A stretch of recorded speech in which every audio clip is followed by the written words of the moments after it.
Hello everybody, welcome to our study classes. ये है top 10 MCQ series for PGT commerce. आज का topic है depreciation, provision and reserves.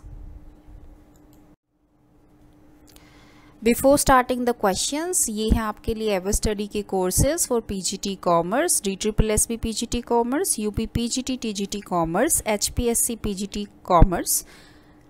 If you want to enroll in these courses, you can check the website www.everstudy.co.in. Question number 1. Which of the following statement is true regarding depreciation? So इन चारों statement में से कौन सी statement true है depreciation के regarding? सो depreciation होता क्या है? जब हम फिक्स्ड एसेट्स को यूज़ करके रेवेन्यू अर्न करना स्टार्ट कर देते हैं, तो जिस अमाउंट से जो एसेट की फिक्स्ड वैल्यू को हम डिक्रीज़ करने लग जाते हैं और उसको एक एक्सपेंस ट्रीट करते हैं, उसी अमाउंट को हम क्या बोलते हैं? डेप्रिसिएशन बोलते हैं. सो डेप्रिसिएशन के ऑब्जेक्टिव्स जो हैं, हम क्यों यूज़ करते हैं डेप्रिसिएशन? ताकि बिजनेस की जो फाइनेंशियल पोजीशन है, ट्रू फाइनेंशियल पोजीशन है, उसको शो किया जा सके. और अगर इन द फ्यूचर हमें एसेट का रिप्लेसमेंट करना है बिजनेस के लिए, और उसके लिए हम फंड रिटेन कर सके. So that is the objectives for charging depreciation. So which of the following statement is true regarding depreciation? So depreciation जो है, depreciation is an expired cost है and must be deducted before calculating taxable profit. Option number C is the correct answer for this question.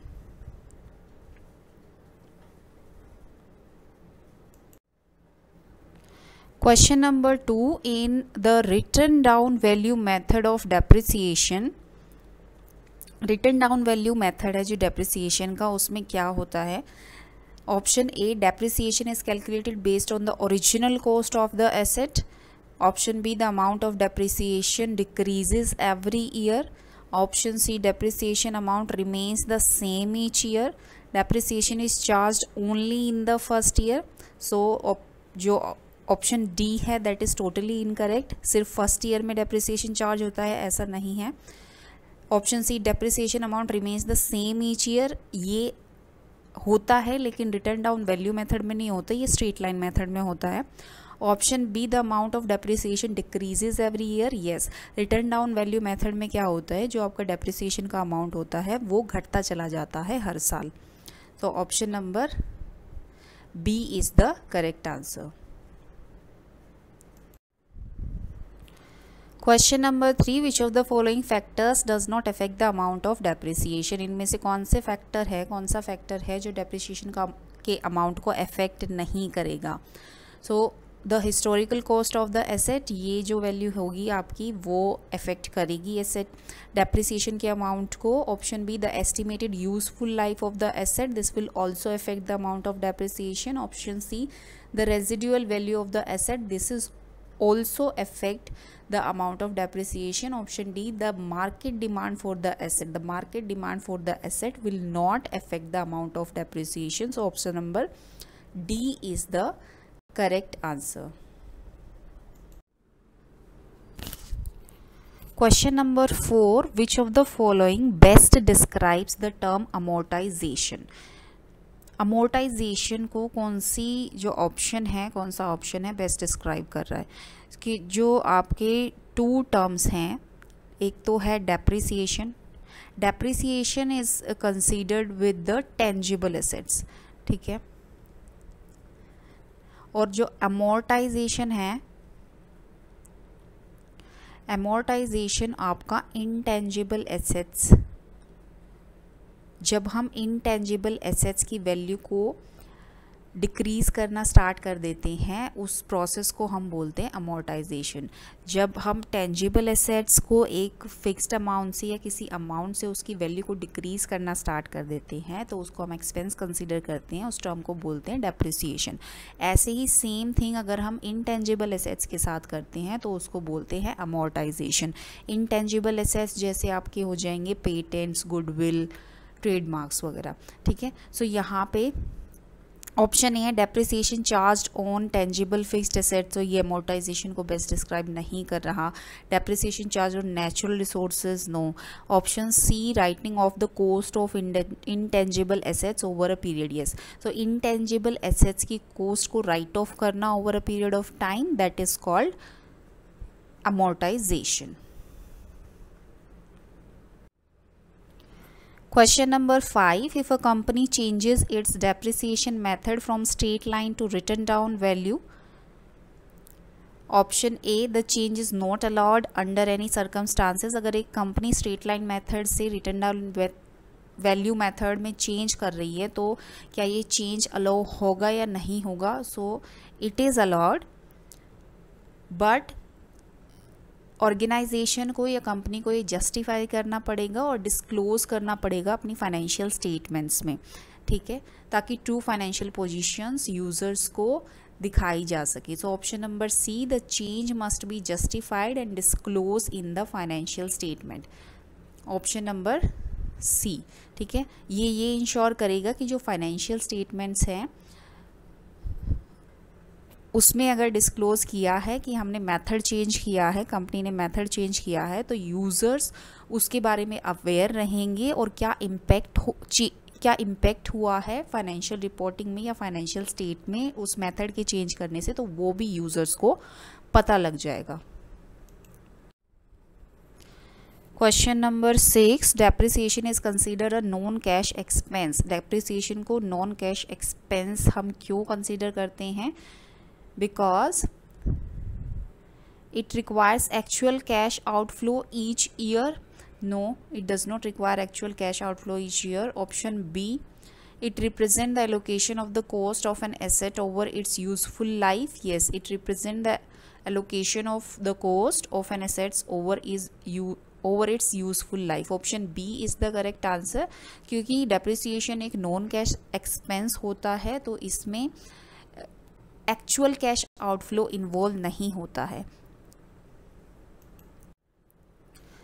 Question number 7, under the income tax act which depreciation method is typically accepted for tax purposes. तो income tax act के under जो depreciation का method है वो tax purposes के लिए कौन सा मेथड एक्सेप्ट किया जाता है? वो मेथड एक्सेप्ट किया जाता है return down value method.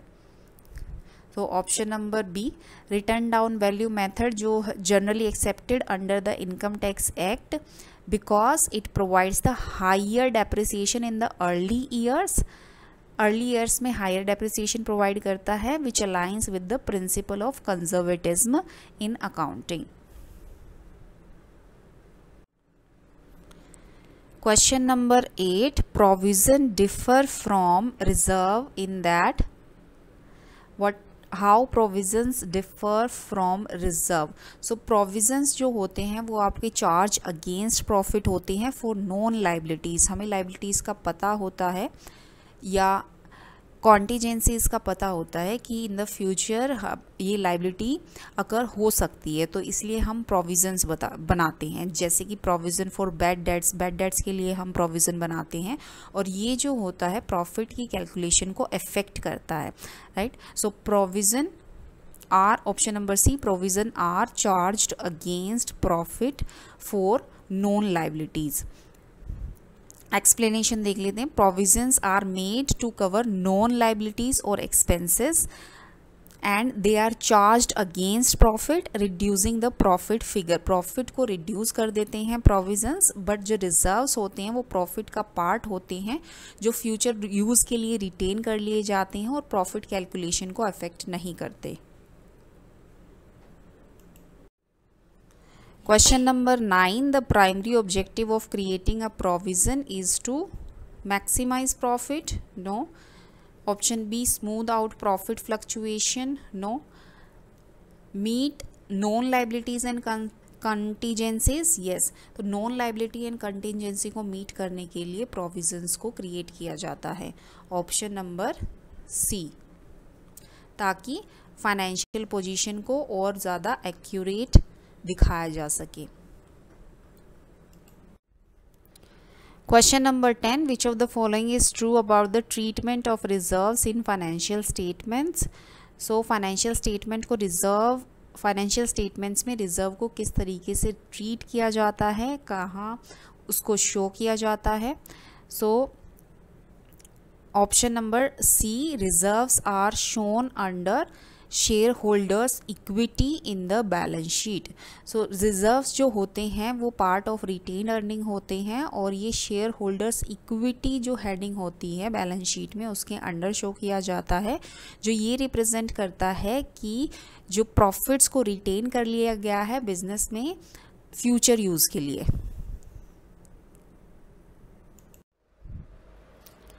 So that was your 10 questions. This is the homework question.